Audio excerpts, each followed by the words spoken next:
வணிக சிலிண்டர் பெறுவதற்கு குழாய் வழி இயற்கை எரிவாயு இணைப்பு பெறுவதை உறுதி செய்து கொள்ளுமாறு தமிழ்நாடு அரசு அறிவுறுத்தியுள்ளது. நாட்டில் எல்பிஜி சிலிண்டர்களுக்கு தட்டுப்பாடு நிலவுவதால் வீட்டு பயன்பாட்டு சிலிண்டர் விநியோகத்திற்கு மட்டுமே முன்னுரிமை அளிக்கப்பட்டு வந்தது. உணவகங்கள் மற்றும் தொழில்துறையினருக்கு முன்னுரிமை அடிப்படையிலேயே சிலிண்டர்கள் விநியோகிக்கப்பட்டு வருகின்றது. இந்நிலையில் தமிழ்நாடு அரசின் தொழில் முதலீட்டு ஊக்குவிப்பு மற்றும் வர்த்தகத்துறை செயலாளர் வெளியிட்டுள்ள செய்திக்குறிப்பில், உணவகங்கள் உள்ளிட்ட தொழில்துறையினருக்கு 20% மட்டுமே ஒதுக்கப்பட்டு வந்த சிலிண்டர்களை 50% மத்திய அரசு தற்போது உயர்த்தியுள்ளதாக தெரிவித்துள்ளார். இந்த 50% ஒதுக்கீட்டிலிருந்து வணிக பயன்பாட்டுக்கான சிலிண்டர்கள் பெற விரும்புவோர் சம்பந்தப்பட்ட எண்ணெய் விற்பனை நிறுவனங்களிடம் பதிவு செய்ய தமிழ்நாடு அரசு அறிவுறுத்தியுள்ளது. அதே நேரம் இவ்வாறு வணிக சிலிண்டர்கள் பெற விரும்புவோர் குழாய் வழி இயற்கை எரிவாயு இணைப்புக்கு நகர எரிவாயு விநியோக நிறுவனங்களில் விண்ணப்பித்திருப்பதை உறுதி செய்ய வேண்டும் என அறிவுறுத்தப்பட்டுள்ளது. இதனிடையே எரிவாயு கட்டணம் என்ற பெயரில் உணவக பில்களில் கூடுதலாக பணம் வசூலிப்பது சட்டவிரோதம் என மத்திய நுகர்வோர் பாதுகாப்பு ஆணையம் தெரிவித்துள்ளது. சமையல் எரிவாயு தட்டுப்பாட்டை காரணம் காட்டி இதுபோல கூடுதலாக வசூலித்தால் சட்ட நடவடிக்கை பாயும் எனவும் ஆணையம் எச்சரித்துள்ளது.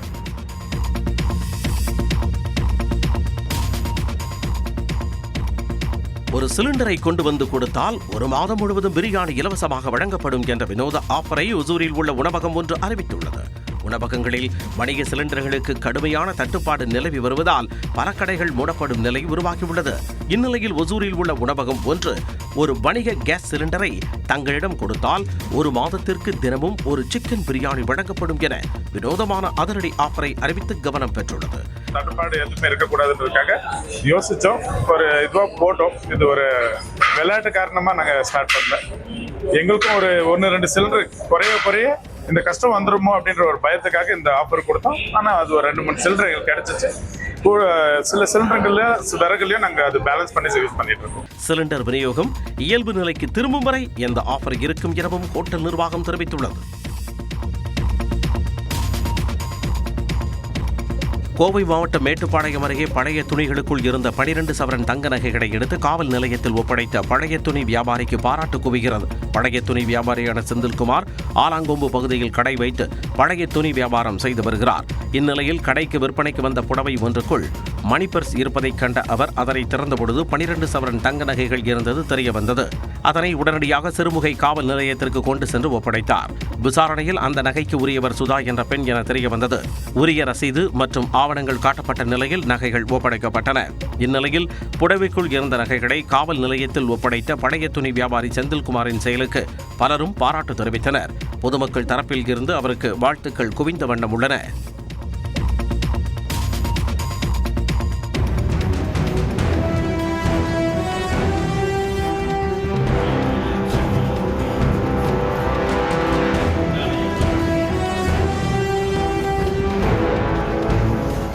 சென்னையில் உரிய ஆவணங்களின்றி காரில் கொண்டு செல்லப்பட்ட 1,13,00,000 ரூபாயை தேர்தல் பறக்கும் படையினர் பறிமுதல் செய்தனர். மதுரவாயல் சட்டமன்ற தொகுதிக்கு உட்பட்ட ஆலப்பாக்கம் மேம்பாலம் அருகே பணம் எடுத்து செல்லும் தனியார் ஏஜென்சி வாகனத்தை பறக்கும் படையினர் பரிசோதனை செய்தனர். அதில் உரிய ஆவணங்கள் இல்லாமல் எடுத்து செல்லப்பட்ட 1,13,61,800 ரூபாயை பறிமுதல் செய்து கருவூலத்தில் ஒப்படைத்தனர். பறிமுதல் செய்யப்பட்ட பணம் 31 டாஸ்மாக் கடைகளில் வசூல் செய்யப்பட்ட தொகை மற்றும் ஆன்லைன் டெலிவரி நிறுவனங்களிடமிருந்து பெறப்பட்ட பணம் என்பது தெரியவந்தது. இதேபோன்று திருவள்ளூர் அடுத்த காட்டுக்கூட்ரோடு பகுதியில் காரில் எடுத்து செல்லப்பட்ட 4 லட்சம் ரூபாயை பறக்கும் படையினர் பறிமுதல் செய்தனர். அந்த காரில் இருந்த சுசீந்தர் என்பவர் தனியார் தொழிற்சாலையில் மேலாளராக இருப்பதாகவும் அவரது தொழிற்சாலையில் ஊழியர் ஒருவர் உயிரிழந்ததன் காரணமாக அவரது குடும்பத்தினருக்கு உதவித்தொகையாக கொடுப்பதற்காக சக ஊழியர்களிடம் வசூலிக்கப்பட்ட பணத்தை கொண்டு வந்ததாகவும் கூறினார். எனினும் அவற்றிற்கு உரிய ஆவணங்கள் இல்லாததால் பணத்தை பறிமுதல் செய்தனர். அதேபோல் திருவள்ளூர் அடுத்த முத்துக்கொண்டாபுரம் பகுதியில் வேனில் வந்த பாலசுப்ரமணி என்பவரிடம் 1 லட்சம் ரூபாய் பணத்தை அதிகாரிகள் பறிமுதல் செய்தனர். விசாரணையில் ஆந்திர மாநிலம் பிச்சாட்டூரிலிருந்து குளிர்பானம் வாங்குவதற்காக அவர் பணத்தை எடுத்து வந்தது தெரியவந்தது. தமிழ்நாடு புதுச்சேரியில் வரும் வெள்ளிக்கிழமை முதல் 3 நாட்களுக்கு அதிகபட்ச வெப்பநிலை படிப்படியாக உயரக்கூடும் என வானிலை ஆய்வு மையம் எச்சரித்துள்ளது. இது தொடர்பாக வானிலை ஆய்வு மையம் வெளியிட்டுள்ள அறிக்கையில் தமிழ்நாடு புதுச்சேரி மற்றும் காரைக்கால் பகுதிகளில் 2 நாட்களுக்கு வறண்ட வானிலை நிலவக்கூடும் என தெரிவிக்கப்பட்டுள்ளது. அதே நேரம் மார்ச் 28ஆம் தேதி முதல் 31ஆம் தேதி வரை மேற்கு தொடர்ச்சி மலை மாவட்டங்களில் ஓரிரு இடங்களில் லேசான மழை பெய்யக்கூடும் என கணிக்கப்பட்டுள்ளது. எனினும் மார்ச் 27ஆம் தேதி முதல் 29ஆம் தேதி வரை தமிழ்நாடு புதுச்சேரி காரைக்கால் பகுதிகளில் அதிகபட்ச வெப்பநிலை இயல்பை விட 4 டிகிரி செல்சியஸ் வரை படிப்படியாக படிப்படியாக உயரக்கூடும் எனவும் வானிலை ஆய்வு மையம் கணித்துள்ளது. சென்னையை பொறுத்தவரை 2 நாட்களுக்கு வானம் ஓரளவு மேகமூட்டத்துடன் காணப்படும் எனவும் அதிகபட்ச வெப்பநிலை 93 டிகிரி ஃபாரன்ஹீட் என்ற நிலையில் இருக்கக்கூடும் எனவும் வானிலை ஆய்வு மையம் கூறியுள்ளது. தமிழ்நாட்டின் அரசியல் களத்தை பரபரப்பாக்கிய செய்திகளை டாப் 5 அரசியல் செய்திகள் பகுதியில் பார்க்கலாம். சென்னை, மயிலாப்பூர், ஆவடி போன்ற நகர்ப்புற தொகுதிகளும், டெல்டா மாவட்டங்களில் தஞ்சாவூர், திருவாரூர் போன்ற தொகுதிகளும் அதிமுக கூட்டணியில் பாஜகவுக்கு ஒதுக்கப்பட்டுள்ளது. அதே சமயம் பாஜக வசம் இருந்த நெல்லை, கோவை தெற்கு உள்ளிட்ட தொகுதிகள் அதிமுகவிடம் சென்றுள்ளன. கடந்த முறை பாஜக வென்ற நாகர்கோவில், மொடக்குறிச்சி மீண்டும் அக்கட்சிக்கு ஒதுக்கப்பட்டுள்ளது. பாஜக தோற்ற திருவண்ணாமலை, குளச்சல், விளவங்கோடு, ராமநாதபுரம், உதகை, தடி ஆகிய தொகுதிகள் மீண்டும் அக்கட்சிக்கு ஒதுக்கப்பட்டுள்ளது. இது மட்டுமின்றி சென்னை மாநகராட்சிக்குட்பட்ட மயிலாப்பூர், ஆவடி, திருப்பூர் தெற்கு, கோவை வடக்கு, மதுரை தெற்கு, திருச்செந்தூர், புதுக்கோட்டை, தஞ்சாவூர், திருவாரூர், அறந்தாங்கி, மானாமதுரை ஆகியவை பாஜகவுக்கு புதிதாக ஒதுக்கப்பட்டுள்ளன. அவினாசி, கந்தர்வக்கோட்டை, சாத்தூர், வாசுதேவநல்லூர், ராதாபுரம், பத்மநாபபுரம், ராசி, சிவகங்கை, திருப்பத்தூர் ஆகியவையும் இப்பட்டியலில் இடம்பெற்றுள்ளன. கடந்த முறை கோவை தெற்கு தொகுதியில் போட்டியிட்டு வென்ற வானதி சீனிவாசன் கோவை வடக்கு தொகுதியையும், நெல்லை தொகுதியில் போட்டியிட்டு வென்ற நயினார் நாகேந்திரன் சாத்தூர் தொகுதியையும் கேட்டுள்ளதாக கூறப்படுகிறது. திமுக அமைச்சர்களான ஏவா வேலு, பெரிய கருப்பணன், மனோ தங்கராஜ், நாசர், அனிதா ராதாகிருஷ்ணன், ராஜேந்திரன் ஆகியோரின் சொந்த தொகுதிகளில் பாஜக போட்டியிடுகிறது. மக்களுக்கு நல்லா இப்ப தெரிஞ்சு போச்சு. அவங்களோட ஆட்சி கம்ப்ளீஷன்ல இருக்கு, அவ்வளவுதான். நாங்க நிச்சயமா வெற்றி பெறுவோம். கன்னியாகுமரியில் உள்ள 4 தொகுதிகள் பாஜகவுக்கு ஒதுக்கப்பட்டுள்ளது குறிப்பிடத்தக்கது.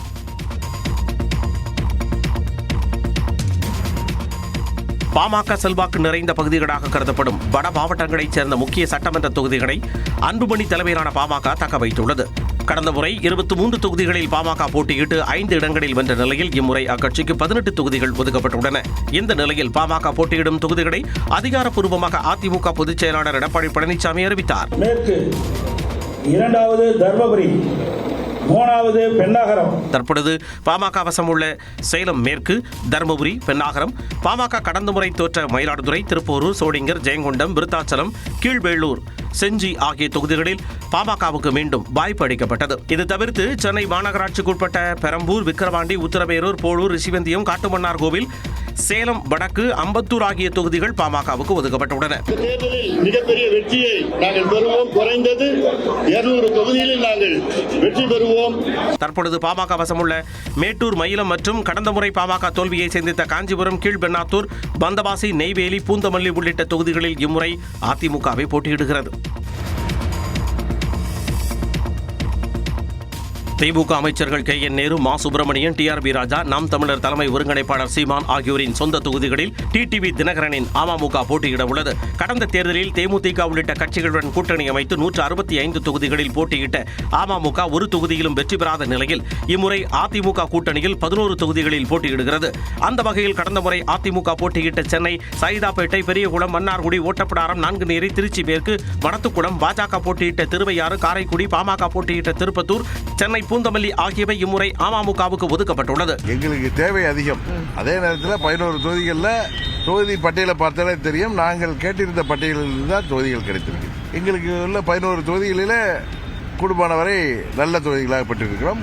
இந்த தொகுதிகளில் அமமுக குக்கர் சின்னத்தில் களமிறங்க உள்ளது. இதில் பெரியகுளம், ஓட்டப்பிடாரம், பூந்தமல்லி என 3 தொகுதிகள் தனி தொகுதிகளாகும். மீதமுள்ள 8 தொகுதிகள் பொது தொகுதிகளாகும். திமுக கூட்டணியில் அங்கம் வகிக்கும் மனிதநேய ஜனநாயக கட்சி, முக்குளத்தூர் புலிப்படை, SDPI ஆகிய கட்சிகளுக்கு தலா ஒரு தொகுதி ஒதுக்கீடு செய்யப்பட்டுள்ளது. அண்ணா அறிவாலயத்தில் திமுக குழுவுடனான பேச்சுவார்த்தைக்கு பின் செய்தியாளர்களிடம் பேசிய மனிதநேய ஜனநாயக கட்சியின் தலைவர் தமிமுன் அன்சாரி ஒரு தொகுதி ஒதுக்கப்பட்டிருப்பதாகவும் சின்னத்தை இன்று அறிவிப்பதாகவும் கூறினார்.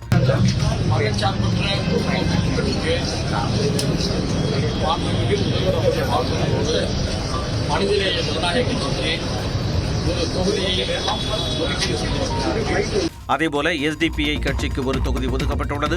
உதயசூரியன் சின்னத்தில் போட்டியிடுவது என்று நாங்கள் முடிவு செய்திருக்கிறோம். முக்குளத்தூர் புலிப்படைக்கு ஒரு தொகுதி ஒதுக்கப்பட்டிருப்பதாக அக்கட்சியின் தலைவர் கருணாஸ் அறிவித்தார். முக்குளத்தூர் புலிப்படைக்கு ஒரு தொகுதி உறுதி அப்படிங்கிறத வாக்குறுதியா கொடுத்திருக்காங்க. வெற்றி சின்னம் உதயசூரியன் சின்னத்துல தான் நிக்கிறேங்கிறத நான் ஏற்கனவே சொன்னதுதான். 3 கட்சிகளுக்கும் தொகுதிகள் இன்று இறுதியாகும் எனவும் தெரிவிக்கப்பட்டுள்ளது. அங்கீகாரம் இல்லாத கட்சிக்கு திமுக அதிக தொகுதிகளை ஒதுக்கியதாக தேமுதிகவை எடப்பாடி பழனிசாமி மறைமுகமாக விமர்சித்திருந்த நிலையில் 2011 தேர்தலில் தேமுதிக கூட்டணியில் இல்லாமல் இருந்திருந்தால் அதிமுக ஆட்சியே இருந்திருக்காது என அக்கட்சியின் பொருளாளர் சுதீஷ் பதிலடி கொடுத்துள்ளார். தலைமையில் இருக்கின்ற விடுதலை சிறுத்தை கட்சி எவ்வளவோ போராடி 8 இடங்களில் பெற்றிருக்கிறாங்க. அது ஒரு அங்கீகரிக்கப்பட்ட கட்சியா இருக்குது. அங்கீகாரம் இல்லாத ஒரு கட்சிக்கு அதிக இடம் கொடுத்திருக்கிறாங்க. இதுதான் திமுக. 2011 தேமுதிக இல்லாம அந்த அதிமுக ஆட்சியே வந்திருக்காது. 2011 இன்னைக்கு பேசுகின்ற அதிமுகவுடைய பொதுச் செயலாளர் எங்க இருந்தார் என்று அவருக்கு தெரியும், எங்களுக்கும் தெரியும். 2011 தேமுதிக இல்லை என்றால் இன்னைக்கு அதிமுக கிடையாது. சிலிண்டர் தட்டுப்பாடு தொடர்பாக மத்திய அரசு ஆலோசனை, நாடாளுமன்ற விவகாரங்களுக்கான கூட்டத்தில் பங்கேற்காத திரிணாமுல் காங்கிரஸ் உள்ளிட்ட செய்திகளை டாப் 5 இந்தியா பகுதியில் பார்க்கலாம்.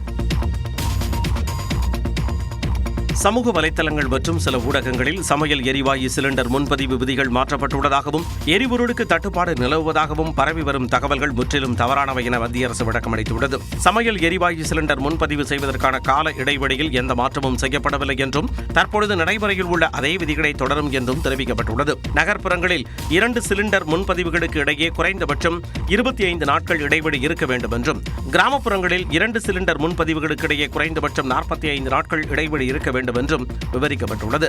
பொதுமக்கள் தேவையற்ற அச்சத்தில் முன்கூட்டியே சிலிண்டர்களை பதிவு செய்ய வேண்டாம் என்றும், தேவையை பூர்த்தி செய்ய போதுமான அளவு LPG இருப்பு உள்ளது என்றும் மத்திய அரசு விவரித்துள்ளது. நாட்டில் பெட்ரோல் மற்றும் டீசல் தட்டுப்பாடு நிலவுவதாக பரவும் செய்திகளும் அடிப்படையற்றவை என்றும் பாரத் பெட்ரோலியம் கார்ப்பரேஷன் லிமிடெட் விளக்கம் அளித்துள்ளது. நாட்டில் போதுமான அளவு எரிபொருள் கையிருப்பு உள்ளதாகவும், விநியோகச் சங்கிலி எவ்வித தடையுமின்றி இயல்பாக இயங்கி வருவதாகவும் கூறப்பட்டுள்ளது. பொதுமக்கள் வதந்திகளை நம்பி எரிபொருள் நிலையங்களில் கூட்டமாக குவிய வேண்டாம் என்றும், அதிகாரப்பூர்வ தகவல்களை மட்டுமே நம்புமாறும் கேட்டுக் கொள்ளப்பட்டுள்ளனர். PNG எனப்படும் குழாய் வழி இயற்கை எரிவாயு விநியோகம் இருக்கும் இடங்களில் அதைத்தான் மக்கள் கட்டாயம் பயன்படுத்த வேண்டும் என மத்திய அரசு தெரிவித்துள்ளது.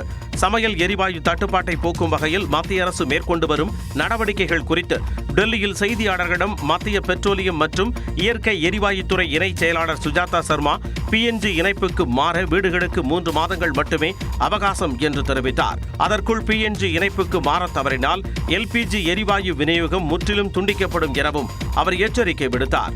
LPGக்கு கடுமையான தட்டுப்பாடுகள் நிலவுவதால் அதனை சரி செய்ய இந்த உத்தரவு பிறப்பிக்கப்பட்டுள்ளதாக அவர் விளக்கம் அளித்தார். रिटर्न में इंफॉर्मेशन देगी, रजिस्टर्ड पोस्ट एक लेटर के द्वारा उनको इंफॉर्मेशन दी जाएगी और इंफॉर्मेशन देने के 3 महीने के अंदर कंज्यूमर को LPG से PNG पर शिफ्ट होना होगा. எனினும் குறிப்பிட்ட சில இடங்களில் PNG இணைப்பு வழங்குவது சாத்தியமற்றது என சப்ளையரால் சான்றிதழ் வழங்கப்பட்டால் அவர்களுக்கு இதில் விலக்கு அளிக்கப்படும் என்றும் சுஜாதா சர்மா கூறினார். கேஸ் சிலிண்டர் தட்டுப்பாட்டை கண்டித்து நாடாளுமன்ற வளாகத்தில் எதிர்க்கட்சி எம்பிக்கள் போராட்டத்தில் ஈடுபட்டனர். மேற்காசியாவில் ஏற்பட்டுள்ள போரால் எரிபொருள் தட்டுப்பாடு ஏற்பட்டுள்ளது. இந்நிலையில் நாடாளுமன்ற வளாகத்தில் மாநிலங்களவை எதிர்க்கட்சித் தலைவர் கார்கே தலைமையில் எதிர்க்கட்சி எம்பிக்கள் கண்டன முழக்கங்கள் எழுப்பி போராட்டத்தில் ஈடுபட்டனர்.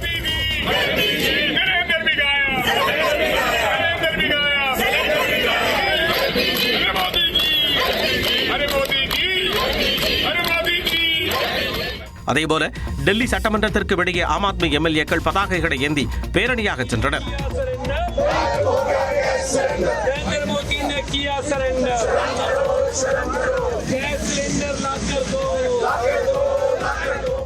இதனிடையே முன்பதிவு செய்த கேஸ் சிலிண்டர்களை விநியோகம் செய்யாமல் தனியாக குடோன் எடுத்து பதுக்கி வைத்திருந்த டெலிவரி பணியாளர்கள் 4 பேரை காவல்துறையினர் கைது செய்தனர். அவர்களிடம் இருந்து எரிவாயு நிரப்பப்பட்ட 154 சிலிண்டர்களும் 29 காலி சிலிண்டர்களும் பறிமுதல் செய்யப்பட்டன. நெருக்கடியான தருணத்தில் அனைவரும் ஒருங்கிணைந்து மத்திய அரசுக்கு துணை நிற்போம் என எதிர்க்கட்சிகள் உறுதியளித்ததாக மத்திய அமைச்சர் கிரண் ரிஜிஜு தெரிவித்துள்ளார். மேற்காசிய மோதல் தொடர்பாக அனைத்துக் கட்சி கூட்டத்திற்கு மத்திய அரசு அழைப்பு விடுத்திருந்தது. அதன்படி டெல்லியில் மத்திய அமைச்சர் ராஜ்நாத் சிங் தலைமையில் நடைபெற்ற கூட்டத்தில் மத்திய அமைச்சர்கள் அமித்ஷா, ஜெய்சங்கர், நிர்மலா சீதாராமன் உள்ளிட்டோர் கலந்து கொண்டனர். ஈரான் விவகாரத்தில் பாகிஸ்தான் மத்தியஸ்தம் செய்வதை எதிர்க்கட்சிகள் சுட்டிக்காட்டிய நிலையில் பாகிஸ்தான் போன்று இந்தியா ஒன்றும் தரகர் நாடு அல்ல என்று மத்திய அமைச்சர் அமைச்சர் ஜெய்சங்கர் பதிலளித்தார். ஈரான் விவகாரத்தில் இந்தியா மௌனமாக இல்லை என்றும் விளக்கம் அளித்துள்ளார். கூட்டம் முடிந்த பிறகு செய்தியாளர்களிடம் பேசிய நாடாளுமன்ற விவகாரத்துறை அமைச்சர் கிரண் ரிஜிஜு மத்திய அரசின் நடவடிக்கையில் எதிர்க்கட்சிகள் திருப்தி அடைந்ததாக கூறினார். आज ऑल पार्टी मीटिंग बुला करके सरकार ने बहुत डिटेल में विपक्ष और सरकार के जितने साथी पार्टी हैं सबके साथ में बैठक की और पश्चिम एशिया में இந்த கூட்டத்தில் பங்கேற்க இருமுறை அழைப்பு விடுத்தும் திரிணாமுல் காங்கிரஸ் கட்சி பங்கேற்கவில்லை என்றும் கிரண் ரிஜிஜு கூறினார். உடல்நலக்குறைவால் மருத்துவமனையில் அனுமதிக்கப்பட்ட தனது தாயுடன் இருந்ததால் கேரள மாநிலத்தில் மேற்கொள்ள இருந்த பரப்புரையை ரத்து செய்ய நேரிட்டதாக மக்களவை எதிர்க்கட்சித் தலைவர் ராகுல் காந்தி விளக்கம் அளித்துள்ளார். சட்டமன்ற தேர்தலை முன்னிட்டு கேரளாவின் கோடிக்கோடு பகுதியில் ஐக்கிய ஜனநாயக முன்னணியின் தேர்தல் பரப்புரையை ராகுல் காந்தி தொடங்கி வைப்பார் என அறிவிக்கப்பட்டது. ஆனால் அவரது தாயார் சோனியா காந்தி மருத்துவமனையில் அனுமதிக்கப்பட்டதால் ராகுல் காந்தியின் பயணம் திடீரென ரத்து செய்யப்பட்டது. அவருக்கு பதிலாக கோடிக்கோட்டில் பரப்புரையை தொடங்கி வைத்த அக்கட்சியின் தலைவர் மல்லிகார்ஜுன கார்கே சபரிமலை தங்க திருட்டு விவகாரத்தை சுட்டிக்காட்டி இடதுசாரிகள் அரசை கடுமையாக சாடினார். இடதுசாரிகளுக்கு வாக்களிப்பது பாஜகவிற்கு வாக்களிப்பதற்கு சமம் என்றும் அவர் விமர்சித்தார். LDF government did not even spare God. They stole gold from Sabarimala temple. What can one expect from such government and such party? இந்நிலையில் தனது பரப்புரை பயணம் ரத்து செய்யப்பட்டது குறித்து வீடியோ வெளியிட்டுள்ள ராகுல் காந்தி உடல்நலக் குறைவால் தனது தாயார் மருத்துவமனையில் அனுமதிக்கப்பட்டதாகவும் ஒரு மகனாக தான் அவரை பற்றி மிகவும் கவலைப்பட்டதாகவும் கூறியுள்ளார். அதனால் அவருடன் தங்க முடிவு செய்ததாகவும் இதனை கேரள மக்கள் புரிந்து கொள்வார்கள் என்றும் ராகுல் காந்தி விளக்கமளித்துள்ளார்.